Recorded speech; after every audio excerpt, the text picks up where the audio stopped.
esta decisión para suspender los derechos de un partido que de manera consuetudinaria ha venido violentando, además con desplantes, además retando a la autoridad electoral y por ende a la democracia y al resto de los partidos políticos, si no se le suspende, eso es tanto o más grave que el desliz, por decirlo menos, de la expresión de discriminación que tuvo el presidente del Instituto Nacional Electoral, sobre todo con un colectivo tan sensible como es el caso del pueblo de Guerrero y en particular de los guerrerenses que están agraviados por la desaparición forzada de 43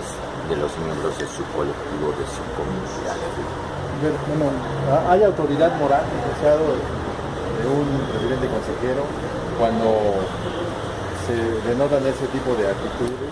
Mira, si en el contexto no estuviera en juego la sanción que debe de aplicar al verde ecologista solicitado por todos los partidos, con excepción del PRI y evidentemente del verde ecologista, entonces tendríamos nosotros todos los elementos y argumentos para exigirle al presidente no solamente una disculpa pública, sino el retiro.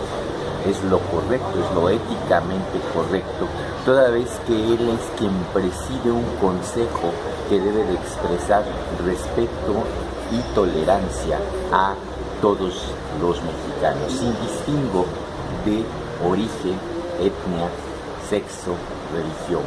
La forma soez en la que se expresó, aunque fuese un asunto eminentemente como lo maneja él, privado, no le autoriza a el representante de una institución que debe de impulsar una conducta democrática y una disciplina democrática el expresarse de esa forma. Okay. Y aquí en ese caso la sanción al PBM, que como usted nos dice, lleva ya violentando en varios procesos, pero al parecer este partido ya ha adoptado la modalidad de viola la ley primero y después castíguenme, ¿no? Con multa económica. Sí, no pasa nada.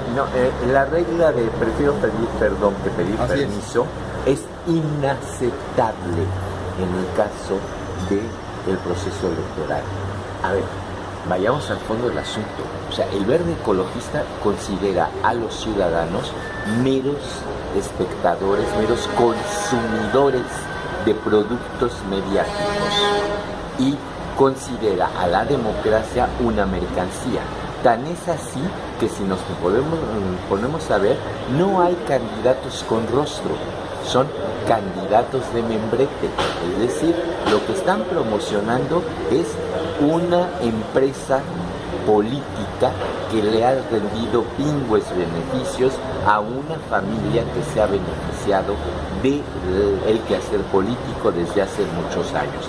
¿Le han pedido acaso cuentas a la familia Torres por todo lo que ha recibido de prebendas y los cargos en los que ha asignado gente impreparada o la telebancada?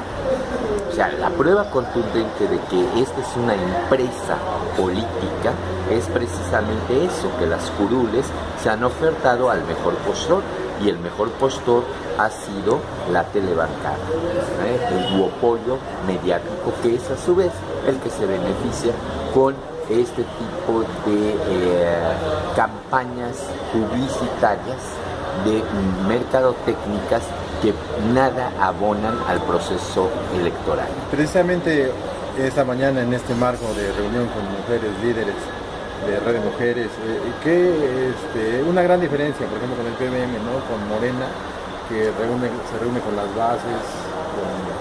definitivamente, mira, yo tengo mucho respeto por el senador Puente, pero yo no veo al senador Puente sentado en un establecimiento mercantil como en el que nos encontramos, rodeado de amas de casa, de trabajadoras, de obreras, con las cuales se están conformando esta maravillosa red de tejedoras de esperanzas, resistencias y propuestas que riman, ¿no? No lo veo, definitivamente. A él sí lo veo yo en reuniones en los penthouse de Santa Fe o en hoteles como el Saint-Denis, el Saint-Cyr, en diferentes partes del mundo, rodeado de la crema innata de la telecracia del mundo.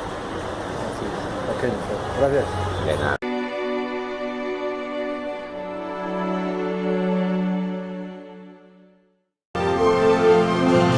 Morena, la esperanza de México.